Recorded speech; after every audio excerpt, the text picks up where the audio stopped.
കുറച്ച് കായ ആവശ്യമുണ്ട്. എന്തിനാണ്? പിന്നെ പഞ്ചായത്തിന് പോകണ്ടേ? 2 മുദ്രപത്രം മേടിക്കണം. 200 റുപ്യാണ് ഒരെണ്ണത്തിന്. അങ്ങനത്തെ 2 വേണം. പിന്നെ വില്ലേജിൽ കരടക്കണം. ഓട്ടോറിക്ഷ കാശും വേണം. പിന്നെ പോകണ്ടേ?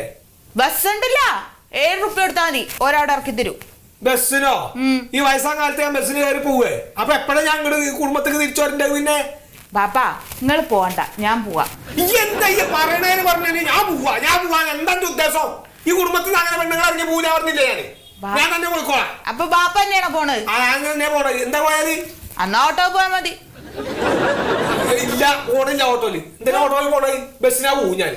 ബാപ്പങ്ങൾ ബസ്സിലൊക്കെ കയറിയ വയ്യാതെ പോകുന്നു. വയ്യാണ്ടാവട്ടെ, വയ്യാണ്ടക്ക് ശ്വാസം മുട്ട കിടക്കട്ടെ. എന്നിട്ട് എന്റെ കെട്ടും കൊണ്ട് നടക്കട്ടെ എന്റെ ആശുപത്രിയിൽ. അവന്റെ പണിയൊക്കെ മുടങ്ങിട്ട് അവിടെ കിടക്കട്ടെ. അപ്പൊ എന്താ ഉണ്ടാവും അറിയാലോ? ബസ്സിന് നിങ്ങൾ ഇങ്ങനെ തുടങ്ങിയ കുറച്ച് കഷ്ടാണ്. എന്താ പറഞ്ഞാല് ജല്ല പറഞ്ഞത് ബസ്സിന് പോയിക്കോളി. നിങ്ങളിപ്പോ കുട്ടികളൊക്കെ കഷ്ടാണ്. ആ കുട്ടികളെ കഷ്ടം തന്നെയാണ് ഞാൻ.